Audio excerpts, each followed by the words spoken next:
Hello everyone! Welcome po sa isa na namang panahon at pagkakataon para tayo po magsama-sama. Of course, dito po yan sa ating programa na kung saan at aalamin po natin ang mayamang salita ng Panginoon. And welcome to Solution with Laverne Ducot. And of course, that's me. Ako pong inyong kaibigan na makakasama at sasamahan ka mula ngayon hanggang maya-maya po. Kaya naman, dilayan ko na wala akong bibitaw at patuloy po akong sasama na tayo po ay mapagpala sa ating mga pag-aaralan. At alamin natin ang ating tugon ngayong gabi sa ating tanong na sadyang may kinalaman po sa ating buhay bilang mga mananampalataya, bilang mga nakipag-isa na kay Kristo.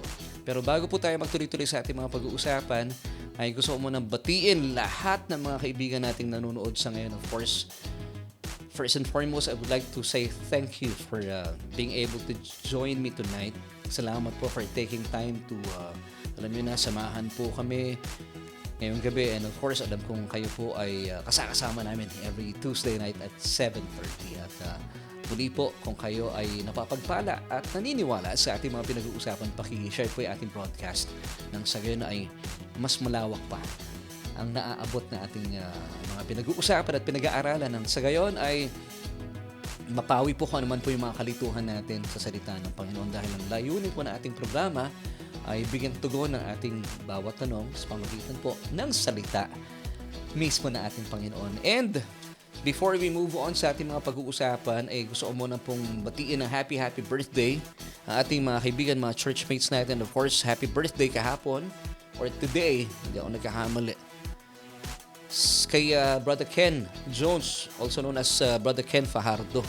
Happy birthday. And today also, birthday na ating sister na si Ate Jackie, ang kanyang kapatid na si Ate Ja. Ate Ja Atienza. Na-meet ko na si Ate Ja minsan ay dumalaw na rin siya sa church. So Ate Ja, if you're watching tonight, happy birthday mula po sa ating programa. And of course, bukas, may kinalaman kay Ate Jack Alcantara, kapatid niya yung binati natin sa Ate Ja. Bukas naman is special day ng kanyang butihing hobby. Kaya naman po, happy birthday kay Kuya Makoy Alcantara. At kami po ay nakikigalak sa inyo. Happy birthday. Yan ating mahusay na drummer sa church. Muli po kay Brother Makoy Alcantara. And of course, happy birthday kay Ver Lawrence Cuevas, kay Brother Ver.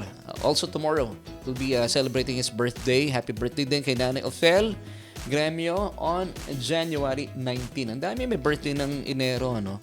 So kami po ay nagpupuri sa Panginoon sa inyong mga kaarawan at biyaya po ng Diyos na kayo po ay binigyan ng dagdag na taon. Ika nga, dagdag na edad. At gusto ko naman pong batiin na belated happy birthday nitong nakalipas na Sabado, si Sister Anna Manalastas, na hindi namin nakasama ng Sunday dahil papauwi pa lang po sila from Boracay. So Sister Anna, happy birthday. Kami ay nakikigalak sa inyo dahil alam kong dagdag na biyaya po ang mga edad natin. Of course, di ko natatanong kung ilang taon na si Ate Ana. Alam kong mukhang batang-bata pa naman si Ate Ana. So happy birthday at sa lahat ng mga nagsa-celebrate na kanilang birthdays and even wedding anniversary o ano man po yung inyong mga relationship na meron kayo ngayon. Happy monthsary. Kami po ay nakikigalak ng ating programa at ang inyong lingkod ay nakikigalak dahil talaga namang biyaya po na tayo po nagkakaroon ng birthday celebrations, monthsary sa ating mga relationships, and of course, wedding anniversary na rin. At maraming salamat sa Panginoon. Yan po ay biyaya na galing sa Kanya. And of course, tonight ay napakaganda po natin mga pag-uusapan. Pero before we move on sa ating mga talakayin, ay gusto ko munang batiin po ang ilan sa ating mga kasama. Of course, gusto ko rin palang pasalamatan. Thank you for blessing us last Sunday. Merong nirigalo sa amin si Sister Dang Mascarinhas. Hindi pala happy birthday. Thank you. We are so happy receiving those gifts. Maraming salamat kay Sister Dang. Salamat po sa inyo. And of course, maraming salamat din kay Ate Gigi Cristobal Mendoza for joining us tonight. At binabati rin natin si Kuya Jason, si Boss Jay, at si Ate Nika na nakakuntahan natin last Sunday. Nandun din kasama natin si Brother Alan, si Brother Ricky, si Sister Ellen, sila Sister Gina, sila Brother Boyet, sila Brother Ruel and Sister Marisa.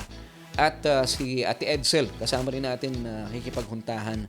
At maraming salamat. I believe kasama natin sila tonight at binabati rin natin ng isang magandang gabi si Brother John Paul Songsong. Ako, kapatid natin sa Panginoon at talaga namang isang napakasipag na mamamayan at naglilingkod sa bayan sa pamagitan po ng kanyang puso sa pagkatawag sa kanya ng Panginoon. So Brother John Paul Songsong, happy watching at dalayan ko na patuloy ka mapagpala sa iyo mapapanood ngayong gabi. And kay Ate Lou Herrero, magandang gabi po sa inyo. Binabati rin natin si Kuya Nathaniel Peralta. Nandiyan na ba si Kuya Nathaniel Peralta? And of course, maraming salamat din for watching. Kay Sister Rosemary Casoco, blessed evening po, Pastor Laverne, Sister Joe, and everyone here. Ayan. Salamat, Sister Rosemary Casoco. And of course, hindi mo mawawala si Ate Andeng San Andres. Kasama rin natin nung Sunday. Siya po ang naghanda at talaga namang abalang-abala sa pagpapakain sa amin. Maraming salamat, Ate Andeng, sa iyong pag-aasikaso po sa amin. Of course, binabati rin natin Sister Ruth Katakutan at Sister Elise Bueno. Si ano ba ito? Sister Flor? Mami, si Sister Flor ba itong si Elise Bueno? Sister Flor, happy birthday. Binati kita last Tuesday at saka nung Sunday. Pero na-miss ka namin itong Sunday. Sayang di ka namin nakasama. We're hoping that you could join us this coming Sunday sa ating Sunday worship celebration. And binabati natin si Nanay, of course, Carmelita Mendoza Hanoras. Magandang gabi po, Nanay. At sa mga nanay na nanonood ngayon, alam mo, marami tayong mga nanay na kasama at nagba-Bible study dito po sa ating programa. And binabati rin po natin maligayang panunood sa ating mga kaibigan. Nandyan din si Sister Meng Francisco. Yan, maraming salamat. At kanina po naikwento sa akin ni Mrs. na matagal na pala kayong taga-subaybay na ating programa. Papuri Radio Show pa. So, we hope to see you soon. At kung meron po kami pagkakataon, sana makadalaw po kami sa inyong tahanan at madalaw namin ang inyong anak, ang inyong asawa. So, Sister Meng Francisco, maraming salamat for joining us tonight. Nandyan din si Ate Ana Sorsa Manalastas. Nandito na pala siya. Happy birthday, Sister Ana. And good evening din kay Sister Odette Rakit Soriano. Thank you po for joining us tonight, Sister Maria and James Kazui. Maraming salamat din po sa inyo at kayo po ay kasama namin ngayong gabing ito. At yun, si Sister Elise Bueno, siya rin si Sister Flor. Iba pala ang pangalan niya sa Facebook. And of course, hindi ko kakalimutan, pasensya na Ate Amel, hindi kita nabati last Tuesday. Hello kay Ate Amel, ang aming talagang napakabuting. Hindi na namin kaibigan sa Ate Amel Kapamilya Ate Amiel Flores. Maraming salamat. And of course, si Aaron John Novales Nicomedes, magandang gabi rin sa iyo. At nakahabol from the city of Marikina. Maraming salamat po sa inyo, sa mga kaibigan natin. And as I have promised kanina pa man sa ating pagbubukas, ang ganda po ng ating mga pag-uusapan dahil ito po ay sadyang may kinalaman sa ating buhay-buhay. Kaya huwag kayong aalis. And muli po ang aking po anyaya kung kayo po ay naniniwala at napapagpala sa ating mga tinatalakay, pinag-uusapan at pinag-aaralan dito sa ating programa. Of course, once again, this is Solution with Laverne Ducot, kung saan ito po ang programa naghahatid sa atin ng tugon sa ating bawat tanong. At ngayong gabi po ay meron tayong bagong tanong na atin pong pag-uusapan. At dalayan ko po ay ito pong tanong na ito ay marahil tanong nyo na rin sa inyong mga puso, sa inyong mga isipan. At sa biyaya po ng Panginoon, ito po ay masasagot, syempre pa, kung kayo po ay mananatili sa panonood. Syempre, dito lang yan sa iyong programa.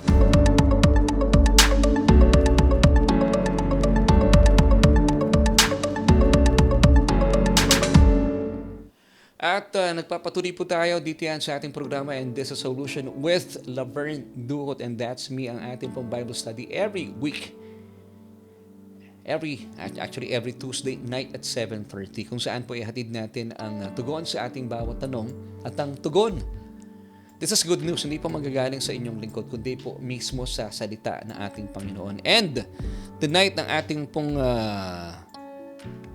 question, nilipat na ako dito, kuya, sa devotion camp. Yan, so ang atin pong pag-uusapan ay magsisimula po tayo sa isang makasaysayang katanungan. At ang atin pong episode for tonight ay pinamagatan kong, ano bang title na ating message for tonight? May kinalaman sa law.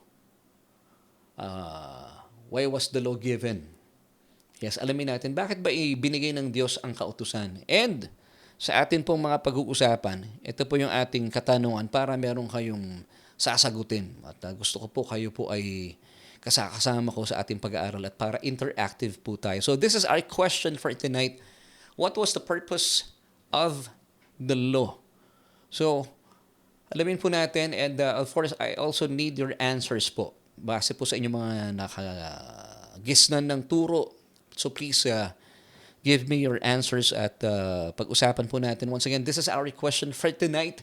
What was the purpose of the law? So mga kapatid, alam kong marami po sa atin ang nagtatanong, ano ba talaga ang dahilan kung bakit inilaan ng Diyos ang kautusan? At ito po ang maraming tanong sa atin ng mga mananampalataya na nasa biyaya. Kasi kamakailan lang po ay napanood ko sa isang napakalaking kongregasyon, sabi ng pastor, na of course nagkakaisa tayo, Ephesians chapter 2 verse 8, that we have been saved by grace. And that grace, the same grace that saved us, will empower us in fulfilling the law.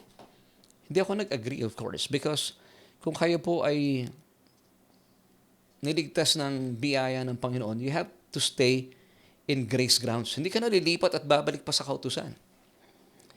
Ngayon, alamin natin, bakit nga ba inilaan ng Diyos ang kautusan at ano ang dahilan ng Diyos at bakit nga ba may kautusan? Kaya po ito yung sasagutin natin. So sa gabi pong ito ay ating aalamin kung ano bang talaga ang dahilan o ano ba talaga ang purpose ng Diyos kung bakit niya inilaan ang kautusan na atin pong ma-appreciate yung tinatawag na bagong kasunduan ng purong biyaya. Kasi ang kautusan po ay nasa ilalim ng lumang kasunduan ng kautusan, or we call it in English the Old Law-Keeping Covenant. At ang Old Law-Keeping Covenant po is based on man's performance. So kung kayo po ay may isa sa katuparan ninyo ang hinihingi ng kautusan perfectly, it should be 100% obedience. Hindi pwede yung 99.5%, hindi na po pwede yung 99.9%. Isa na lang pastor Hindi po pwede because James chapter 2 verse 10 tells us, for whoever shall keep the whole law and yet stumble in just one point, he is guilty of all. So isa lang ang pagkakamali mo, sablay ka na sa lahat. Magsisimula ka na naman sa simula. But the new covenant of pure grace, we are blessed and forevermore blessed and highly favored. It's not because of our obedience. It's because of the perfect obedience of the perfect man at the right hand of God. Sino po siya? Walang iba kundi ang ating Panginoong Jesus. So tayo po today, we are blessed and forevermore blessed and highly favored because of what Jesus has done on the cross.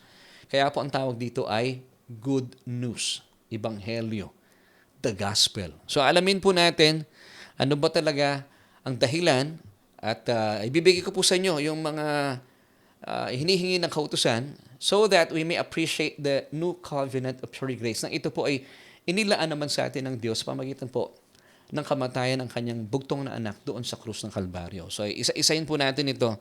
At kung kayo po ay may mga notebook or pwede nyo pong anong tawag doon? Kukunan nyo ng camera nyo para maitago nyo sa inyong mga cellphones ang ilan sa mga pointers sa bibigay ko. 10 po ito at tayo po ay matuto mula sa mga katotohanan. So I would like you to see the big difference, mga kapatid. Ano ba yung big difference dito? So, see the big difference. If you're being under the law, ito po ay mainam po ninyong maunawaan. So, Old Covenant, that's being under the law, and New Covenant, that's being under grace. So, number 1, being under the law or the Old Law-Keeping Covenant, the law was given impersonally through Moses. Sino si Moses? The servant. Mababasa po natin yan sa John chapter 1 verse 17. While grace naman came personally because I believe that grace is Jesus Himself. Bagaman marami po mga relihiyon sa ngayon, hindi sila naniniwala that grace is Jesus Himself. So according to John chapter 1 verse 17, grace came personally through Jesus. Sino naman si Jesus kumpara kay Moses? Si Moses po was just a servant of God. Pero si Jesus po, it's the Son of God. Ikalawa, kapag kayo po ay nasa ilalim ng kautusan, it reveals what man ought to be. Ano ba yung dapat nating gawin? So ang focus po ay naka-sentro. Ang ilaw ay naka-focus sa iyong mga dapat gawin because the law is all about man's performance. While the new covenant of pure grace naman, it reveals who God is. So ang ang concentration hindi sa ating mga tao, ang concentration po ng biyaya kung sino ang Diyos at kung ano yung kanyang mga ginawa sa pamagitan ng kanyang bugtong na anak sa krus ng Kalbaryo. Number 3, the law when given results in death. No, ibinigay po ang kautusan sa unang Pentecost sa ibaba po ng Mount Sinai. According to Exodus chapter 32 verse 28, 3,000 died. So, nung ibinigay po itong kautusan, 3,000 ang nangamatay. That's why in 2 Corinthians chapter 3 verse 6, it tells us, for the letter kills. Yung letter po dito, kung babasahin ninyo, it refers to the 10 commandments. For the letter kills. Samantala, nung ibinigay naman po at tinanggap ng mga nanampalataya kay Kristo Jesus, ang banal na spirito. That's grace, basically, mga kaibigan. Kasi, di ba pag sinabi natin grace, undeserved favor, hindi tayo deserving in receiving the Holy Spirit of God. Pero when the Holy Spirit was given and received in the upper room, saan po naganap ito? In Mount Zion. Kung yung yung law po was given in Mount Sinai, ang Holy Spirit naman po was received or given in Mount Zion sa upper room, 3,000 got saved according to Acts chapter 2 verse 41. Pwede niyo pong balikan yan at basahin. Kaya pala sabi ng 2 Corinthians chapter 3 verse 6, for the letter kills, referring to the 10 commandments, but the Spirit gives life. Wow. At kung babalikan po natin, no, the first miracle of Moses ay yung tubig po turned to blood, which it speaks of death and mourning. Samantala, ang first miracle naman po ng ating Panginoon Jesucristo, the water turned into best wine. It speaks of life and celebration. Number 4 na po tayo. Being under the old law-keeping covenant, ang kautusan po, it demands righteousness from sinfully bankrupt men. Mababasa po yan sa Deuteronomy chapter 6, verse 25. Samantala, ang nasa biyaya naman po, kung kayo po ay nagpapasailalim sa nananaganang biyaya ng Diyos, it provides righteousness as a gift to sinful men. Romans chapter 5, verse 17. Wow! So, ang righteousness pala, hindi pa ito something na ginagawa, but it's a gift to be received from God. Amen! Kaya po napakabuti talaga ng Panginoon. Number 5, under the old law-keeping covenant, sins remembered and punished by God, according to Deuteronomy chapter 5, verse 9. Pero under the law, sins forgiven and remembered no more, according to Hebrews 8, verse 12, and Hebrews 10, verse 17. Ano pong sabi ng mga talatang ito? For I will be merciful to their unrighteousness, and their sins and iniquities I will remember no more. So, ang ganda po. Ang sinasabi ng talatang ito, once again, bilang mananampalataya, dapat kabisado po natin itong verse na ito, Hebrews 8, verse 12. Once again, anong sabi po ng talata? Sabi ng Diyos, for I will be merciful, gawin natin personal, to your unrighteousness, and your sins and lawless deeds I will remember no more. So, sa ilalim po ng kautusan, ang mga kasalanan ng tao ay inaalala at pinaparusahan ng Diyos. Pero sa ilalim po ng biyaya, sa nananaganang purong biyaya ng Diyos, ang ating po mga kasalanan, dahil sa mga tinapos na gawa ng ating Panginoon Jesucristo. At tayo po ay nagtiwala kay Kristo at sa kanyang mga tinapos na gawa sa krus ng Kalbaryo, ang ating mga kasalanan po, sabi ng Diyos, I will remember no more. Di ba? Talagang ang laki ng kaibahan. So sa pagpapatuloy po, let's go back sa ating mga PowerPoints. Dito na tayo sa number 6. Sa ilalim po ng lumang kaso doon ng kautusan, ang pagpapasailalim po sa kautusan dispenses both blessings and curses. According to Deuteronomy 11:27, kung ikaw ay makasusunod, God will bless you. But, sabi ng verse 28 ng Deuteronomy chapter 11 pa rin, pag hindi ka nakasunod, ikaw ay susumpain. At yan po ay sinususugan din ng New Testament verse in James chapter 2 verse 10. Anong sabi ng James chapter 2 verse 10? For whoever shall keep the whole law and yet stumble in just one point, that person is guilty of all. And that is no good news. Samantala, under grace, it dispenses blessings only. Wala talagang curses. Believe it or not. Kaya sabi po ng 2 Corinthians 1 verse 20, for all the promises of God, take note for all the promises of God from Genesis till Revelation, minus the curses.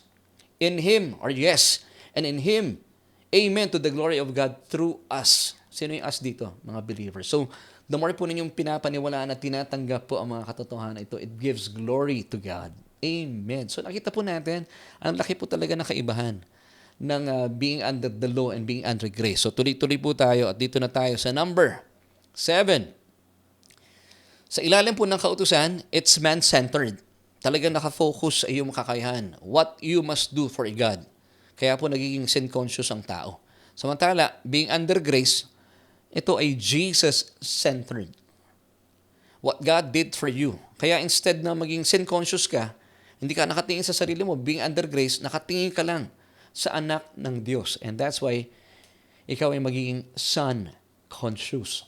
So, hindi ka na conscious sa sarili mo. Ikaw ay full of Jesus.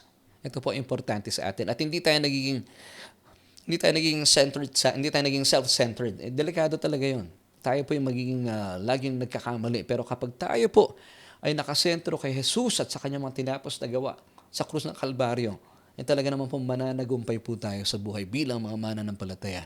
So that's number 7. Number 8, you are disqualified by your disobedience. Kasi nga po ang old law-keeping covenant is based on man's performance. At talagang marami po tayong sablay. Kaya disqualified tayo sa pagpapala ng Diyos. Samantala, being under grace, you are qualified by Jesus' obedience. We are blessed and greatly blessed today and forevermore. Highly favored. Not because of what you do. It's all because of what Jesus fulfilled at the cross. It's all because of Jesus' perfect obedience to the will of His Father. Amen. Number 9 na po tayo. Under the law, you are justified by your works. Deuteronomy 11:27-28. Kasi nga po, ang old law-keeping covenant nakabase po sa iyong performance. While being under grace, ito po ang malaking kakaiba. You are justified by faith in Christ Jesus. Acts 13:39. Anong sinasabi ng Acts 13:39? Ang ganda po ng verse na ito.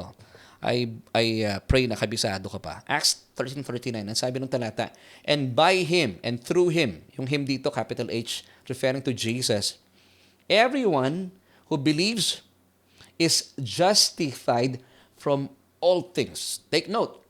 Uulitin ko.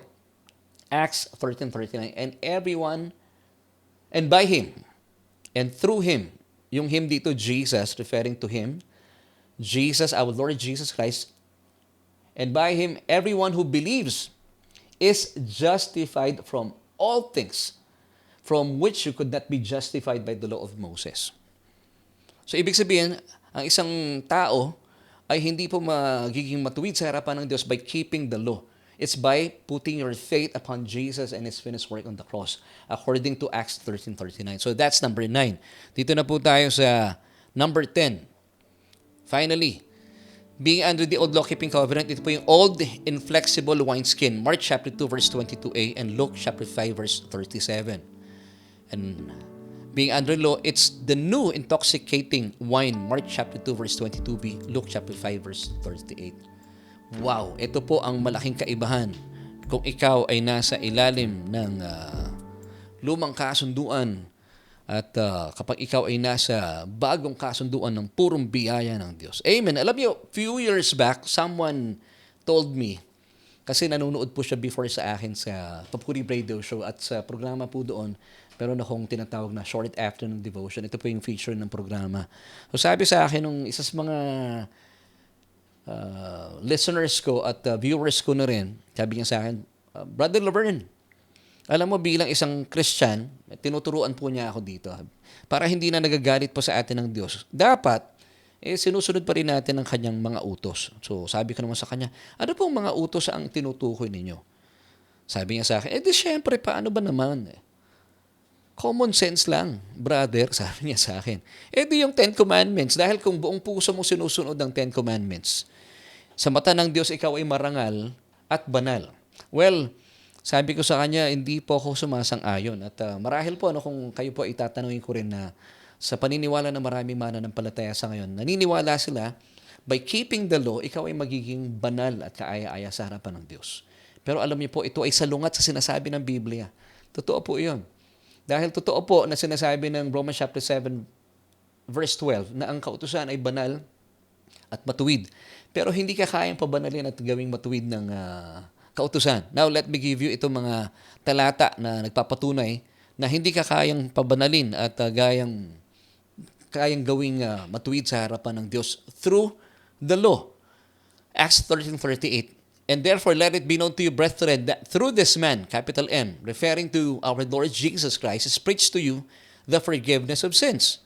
Tuloy po natin verse 39. Ito yung sinabi ko sa inyo kanina. And by Him, and through Jesus, everyone who believes is justified from all things from which you could not be justified by the law of Moses. Ang linaw po ng mga talatang ito.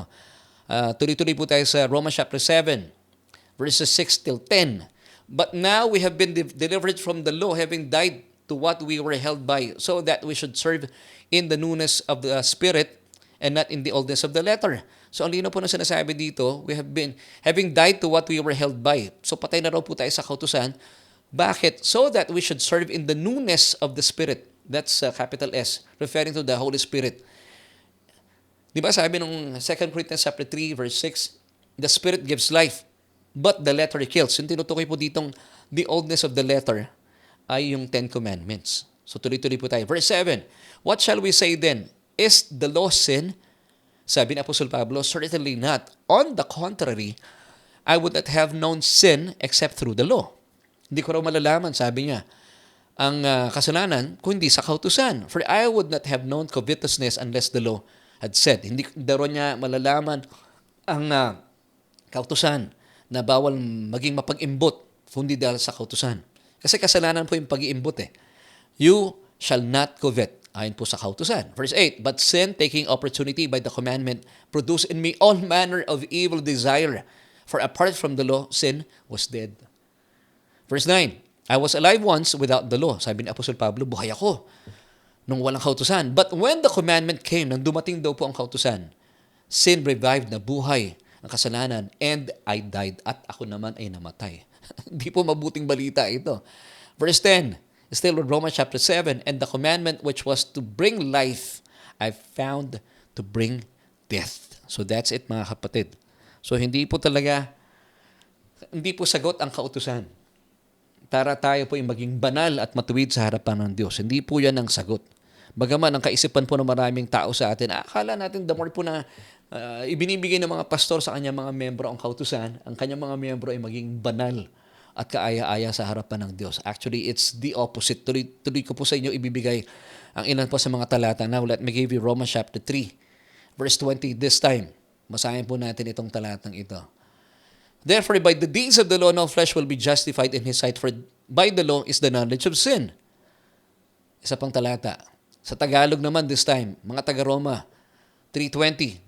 Tinagalog ko lang para mas malinaw po sa atin. Walang taong mapapawalang sala sa paningin ng Diyos pamamagitan ng pagsunod sa kautusan. Dahil ang gawain ng kautusan ay ang ipamukha sa tao na siya'y nagkasala. Sundan natin. Tuloy-tuloy sa verse 21. Ngunit ngayon nahayag na kung paano pinawalang sala o pinapawalang sala ng Diyos ang tao. Hindi ito sa pamamagitan ng kautusan. Ang kautusan at ang mga propeta mismo ang nagpapatotoo tungkol dito. Mga kapatid, napakalinaw po ng mga talatang ito. At ituloy pa po natin, 1 Corinthians 15, verse 56b. And the strength of sin is the law. Ang lakas daw po ng kasalanan ay ang kautusan. Kaya po, akala ng marami mga pastor, the more na binibigyan nila ang kautusan sa kanilang mga miyembro sa church, sila po yung nagiging banal. Hindi, sabi ng talatang ating binasa, ang lakas o ang kalakasan ng kasalanan ay kautusan. Amen. Now, tuloy-tuloy po tayo. Bilang mga mananampalataya, tayo po ay malaya na sa kasalanan. Kaya naman, panghawakan natin, sabi ng talatang ito, wala nang kapangyarihan laban sa atin ang kasalanan dahil tayo po ay wala na sa kautusan. Tayo po ay nagpapasailalim na sa biyaya. For sin, sabi ng Romans 6:14, shall not have dominion or power over you. Why? For it's because you are not under law, but under grace. Now, kung kayo po naman ay nakakaranas pa rin po ng mga takot at nararamdaman po ninyo yung may sense of guilt and condemnation o yung wrath ng Panginoon, alam niyo po bakit? Kasi nagpapasailalim pa rin po kayo sa kautusan eh. Bagaman ang katotohanan bilang mga mananampalataya, hindi po talaga ibinigay sa atin ng mga hentil ang kautusan. It was uniquely and exclusively given to the Jewish people. Hindi naman tayo mga Hudyo. Tayo po yung mga hentil. At bilang mga pinatawad na at pinalaya na sa kasalanan, hindi na po talaga tayo na nasa ilalim ng kautusan. Tayo po ay nasa ilalim ng biyaya ng Diyos. Pero gaya pa ng sinabi ko kanina, kung kayo po ay isa sa mga mananampalataya na nararanasan pa rin, parang nararamdaman mo yung galit at puot ng Diyos. The reason is because you are still under the law. Sabi po ng talatang ibibigay ko sa inyo, Romans chapter 4, verse 15. Basahin po natin ito. Because the law brings about wrath, for where there is no law, there is no transgression. Ang linaw po ng sinasabi ng talatang ito. And of course, Galatians 3:19. What purpose then does the law serve? It was added because of transgression. Still, the seed should come to whom the promise was made. And it was appointed through angels by the hand of a mediator. Ang linaw nito mga kapatid. And by the way, ang kautusan po, gaya ng sinabi ko kanina, bilang isang hentil, hindi po talaga ito ibinigay para sa atin. Ito po ay uniquely and exclusively given to the Jewish people. Hindi ka naman Hudyo. And isa pang truth to think about and to believe. Ang kautusan po bilang mga nakipag-isa na kay Kristo, tayo po pinatawad na, we are forgiven, we are redeemed, and we are the righteousness of God in Christ Jesus. Would you believe that the law was given not to the righteous person, but to the unrighteous person? Or for the unrighteous people, for the unholy, para po sa mga makasalanan. Let me give you 1 Timothy chapter 1 verses 9 till 10 bilang patunay po sa ating pinag-uusapan. Knowing this, that the law is not made for a righteous person. Eh sino ba ang righteous person? Tayo yun bilang mga mananampalataya. Ikaw ay pinaging matuwid na sa harapan ng Diyos. Amen. So let me give you itong 1 Timothy chapter 1 verses 9 till 10. Knowing this, that the law is not made for a righteous person, but for the lawless and insubordinate, for the ungodly and for sinners, for the unholy and profane, for murderers of fathers and murderers of mothers, for manslayers. Verse 10, for fornicators, for sodomites, for kidnappers, for liars, for perjurers, and if there is any other thing that is contrary to sound doctrine. So malinaw, kung kayo po ay nasa Panginoon, ikaw ay pinagpala na ng Diyos at ikaw ay wala na sa ilalim ng kasalanan. Tayo po ay mga pinatawad na. So hindi para sa atin talaga ito. Kaya mga kapatid, kung patuloy mo pa rin nararamdaman ang galit at puot sa ng Diyos, ito ang sagot. Wag po kayo magpapasailalim sa kautusan because bilang mga mananampalataya, tayo po, sabi ng Romans chapter 7 verse 4, therefore, my brethren, you also have become dead to the law. Patay na po tayo sa kautusan. Patay na, ibig sabihin, wala na pong kapangyarihan ng kautusan laban sa atin. And how did this happen? Sabi po ng talata, as we continue. It's through the body of Christ that you may be married to another. Kanino tayo ikinasal bilang mga mananampalataya? Sabi po ng talata, basahin natin, that you may be married to another.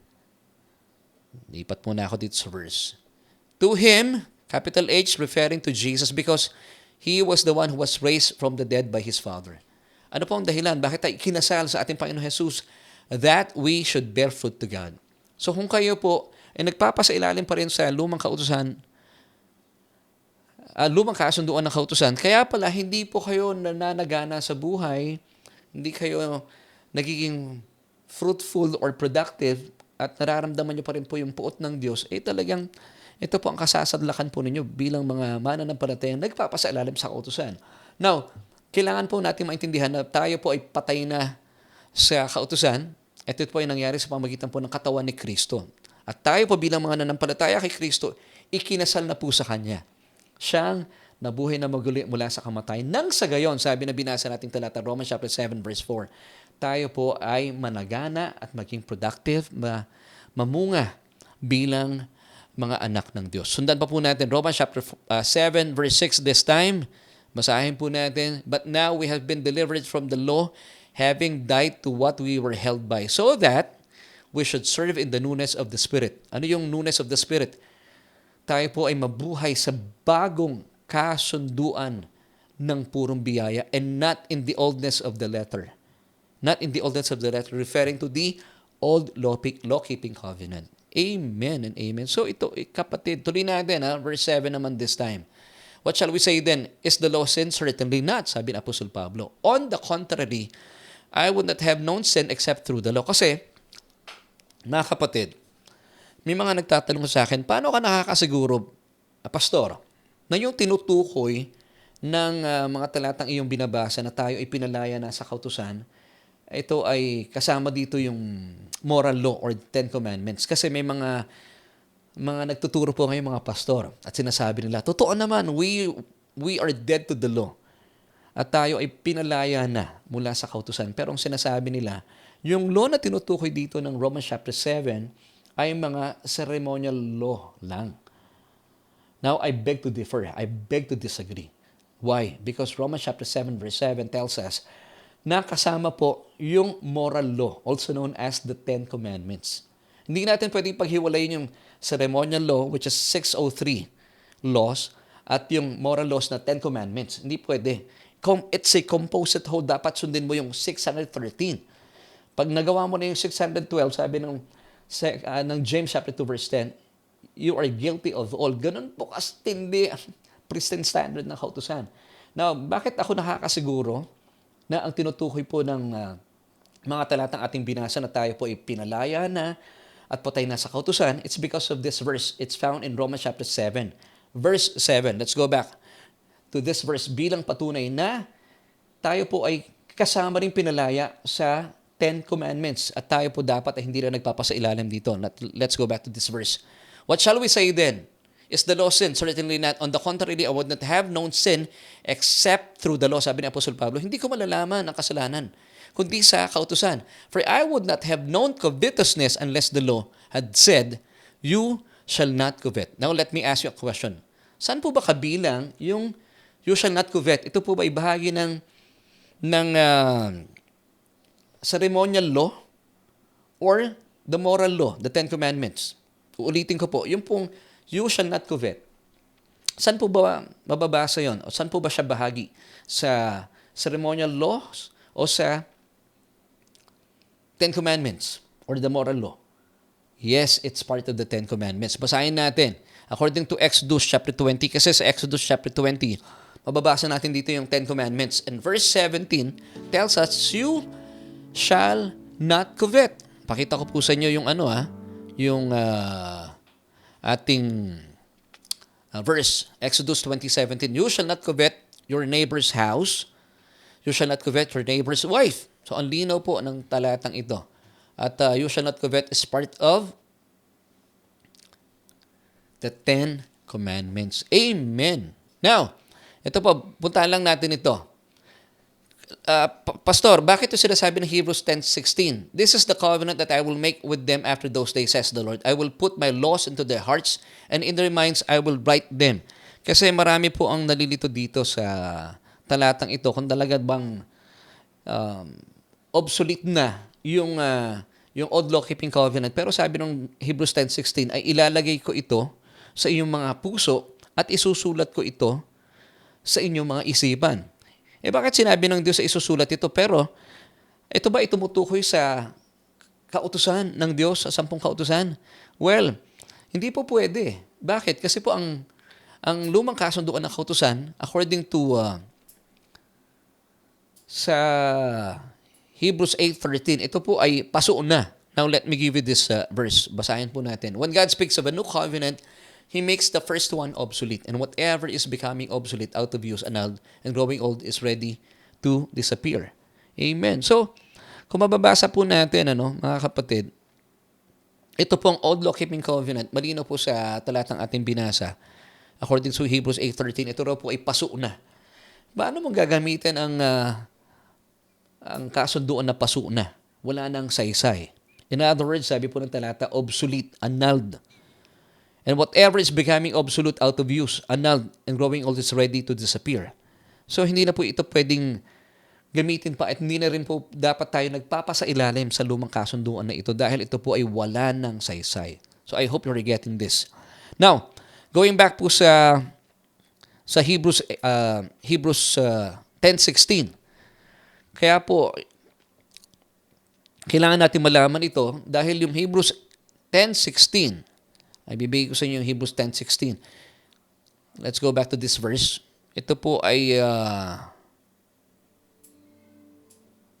this is quoted from Jeremiah 31 verse 33. Pero basahin po muna natin itong Hebrews 10:16. This is the covenant that I will make with them after those days, says the Lord. I will put my laws into their hearts, and in their minds I will write them. Now, kung mapapansin niyo po, pagdating sa Jeremiah 31 verse 33, but this is the covenant that I will make with the house of Israel after those days, says the Lord. I will put my law. Dito my law. It's in singular form. Pero pagdating po sa Hebrews 10:16, hindi na po my law. It's my laws in plural form na. Bakit? Dahil under the new covenant of pure grace, meron na pong bagong kasunduan. Now, it's found in Hebrews 14:15. So, ibig ba nitong sabihin, Pastor, na since yung old law-keeping covenant ay pasuo na, meron bang ibinibigay sa atin na bagong kasunduan na kautusan ang ating Panginoong Jesus? Well, meron po.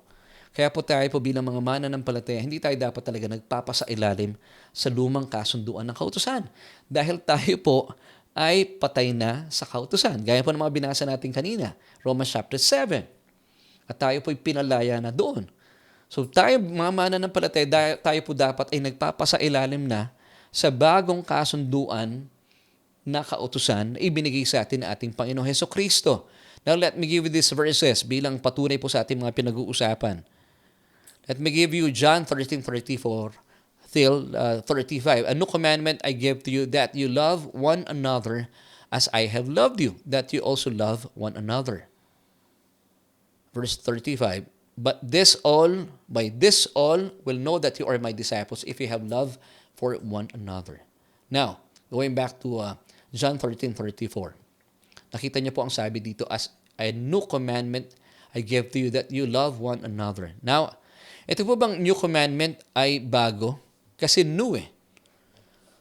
A new commandment I give to you, sabi po ng ating Panginoon Hesukristo. I hope this is clear to you. Kasi pag sinabing a new commandment, so malinaw sa ating Panginoon Hesukristo na merong old commandment. But in this passage, according to John 13:34, Jesus is telling us, a new commandment I give to you. Ano yung new commandment according to our Lord Jesus Christ? That you love one another as I have loved you, that you also love one another. So malinaw po ito. So may bagong kautusan sa bagong kasunduan ng purong biyaya. Ipagpatuloy po natin, John 13:34. At ito pong commandment na ito, in Greek, it's entole. Ano ibig sabihin ng entole? Authoritative prescription. Ibig sabihin, hindi po ito pinagpupumilit. Entole. Pag sinabing entole, authoritative prescription. Pag sinabing prescription, yung mga tipong prescription, parang binibigay sa inyo ng mga doktor. Pag kayo po ay nagpareseta sa doktor, may bibigay sa inyo reseta na gamot. Now, yung gamot na yun, branded. Pero, pwede kang lumapit sa butika, sabihin mo, may right med ba nito? So, not necessarily, susundin mo yung bibili mo yung brand na binigay ng doktor. Kung may right med naman, pwede kang bumili ng ibang brand para mas makamura ka. So, ito po yung ibig sabihin ng entole, commandment in Greek. Tuloy natin, mga kapatid. I hope this is clear to you, mga kapatid. At 1 John 3:22-23. And whatever we ask, we receive from Him because we keep His commandments and do those things that are pleasing in His sight. And this is His commandment, that we should believe on the name of His Son, Jesus Christ, and love one another as He gave us commandment. So, yun po yung bagong commandment na ibinibigay sa atin ating Panginoon Kristo under the new covenant of pure grace. And once again, 1 John chapter 3 verse 22, yung commandments po dito, it's also in Greek entole, authoritative prescription. And ganun din po sa verse 23. commandment po dito is entole. I hope this is clear to you. And 1 John chapter 3 verse 22, and this is His commandment, that is also entole. Authoritative prescription. Amen. So mga kapatid, bilang mga mananampalataya, wag na po tayo nagpapasailalim pa sa lumang kasunduan ng kautusan dahil po ang old keeping covenant, of course, this is based on man's performance. Ang sad news po dito, pag hindi ka nakasunod, according to Deuteronomy 11 verse 28, ikaw ay susumpain. Pero kapag ikaw na may makakasunod, ikaw ay pagpapalain. But the thing is, under the old law keeping covenant, you have to fulfill the law, you have to be obedient to the law, dapat po 100%. Hindi pwedeng 99.5%, hindi pwedeng 99.9%. Pastor, isa na lang eh. Hindi pwede, sabi ng James chapter 2 verse 10, for whoever shall keep the whole law and yet stumble, in just one point, you are guilty of all. That's the sad part. Kaya hindi po kayo talaga makakausad dito. Hindi kayo maging fruitful. Hindi kayo maging productive. Pero, the good news is, under the new covenant of pure grace, meron na pong bagong kautusan na ibinigay sa atin ating Panginoong Jesus at mas madali. You just have to put your faith in the Lord Jesus Christ. Amen. At tayo po'y magmahalan kung paano tayo minahal na ating Panginoong Hesus Kristo. Amen. So, tayo po ay, let's go back to our question for tonight at sagutin na po natin. Now, this is our question, mga kapatid. Abay, hindi ko pala napindot. Balikan natin yung ating question for tonight. At ano po ba ang inyong kasagutan? What was the purpose of the law? Alamin natin yung solution natin for tonight. And this is our solution. The purpose of the law is not to make people holy but to expose sin. Romans chapter 3 verses 19 till 20. Mamaya babasahin ko po sa inyo isa-isa. And 1 Corinthians 15:56b. The purpose of the law is to reveal man's inability to save himself and drive him to the saving grace of Jesus Christ, according to Galatians chapter 3 verses 24 till 25. So isa-isahin po natin yung mga talatang ito bilang pagpapatunay. Romans chapter 3 verses 19 till 20. Now we know that whatever the law says, it says to those who are under the law, that every mouth may be stopped and all the world may become guilty before God. Tuloy natin. Verse 20. Therefore, by the deeds of the law, by keeping the law, in other words, no flesh will be justified in God's sight. Why? For by the law is the knowledge of sin. And 1 Corinthians 15:56 tells us the strength of sin is the law. And, of course, one last verse, Galatians chapter 3 verses 24 till 25. Therefore, the law was our tutor to bring us to Christ that we might be justified by faith. And verse 25, but after faith has come, we are no longer under a tutor. So, ibig sabihin, hindi na raw po tayo nagpapasailalim dapat pa sa tutor, referring to the law. Alinaw no, mga kapatid. So, that's the purpose of the law.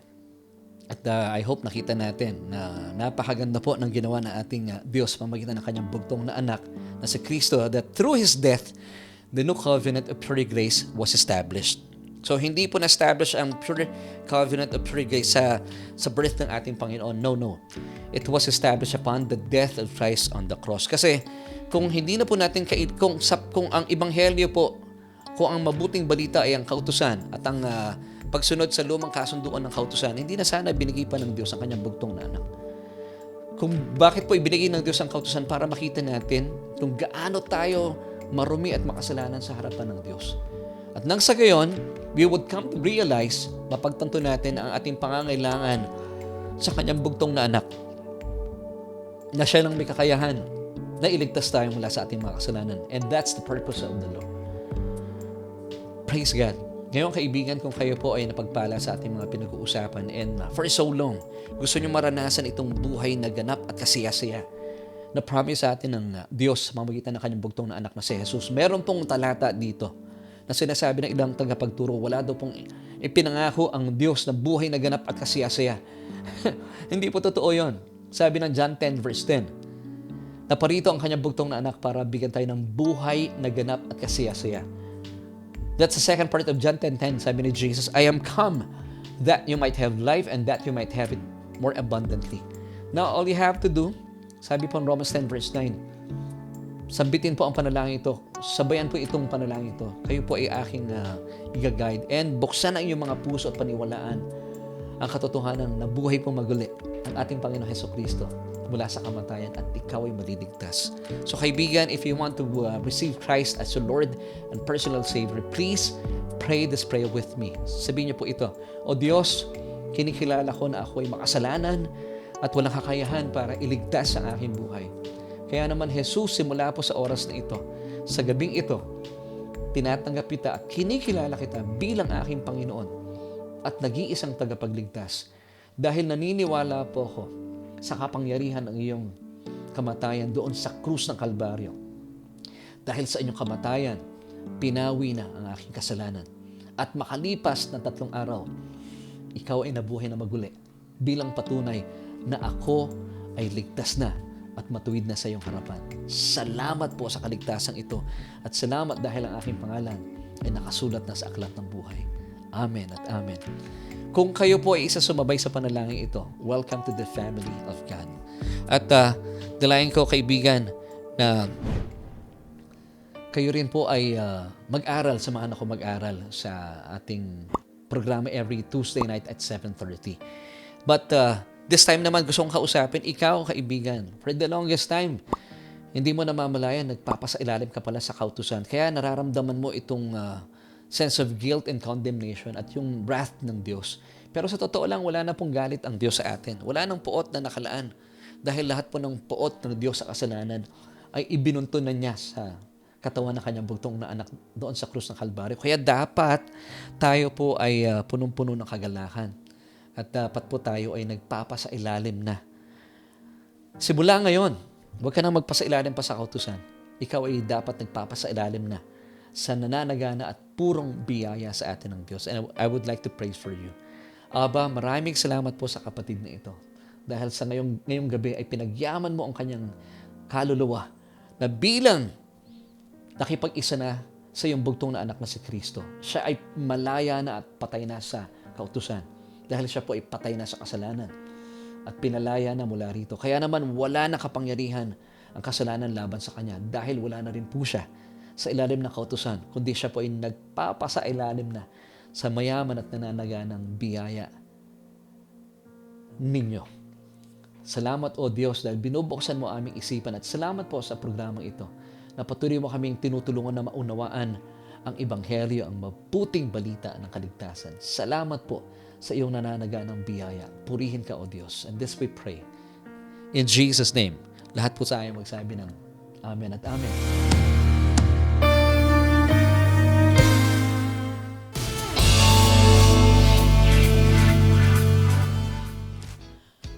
Well, kaibigan, maraming salamat po for joining me tonight at hindi ko namamalayan. Anong oras na ba? 8:35 na. Medyo na pa haba-haba po yung ating mga pinag-usapan. But salamat po for joining me tonight at gusto ko munang batiin yung mga nakasama natin. I pray na kayo po ay napagpala sa ating mga pinag-usapan. Amen. Amen. Sabi nga dito ni Pastor Willie, the law brings us to the end of ourselves and the need for a Savior. Amen. That's true. Yun po ang purpose ng law. And maraming salamat. Gusto ko munang batiin. Once again, belated happy birthday kay Ate Ana. Last Saturday. At of course, kay Ate Maisa Lapus. And happy birthday today kay Brother Ken Jones. Also known as Ken Fajardo. At kay Ate Joyce Atienza, ang butihing sister ni Ate Jackie Alcantara.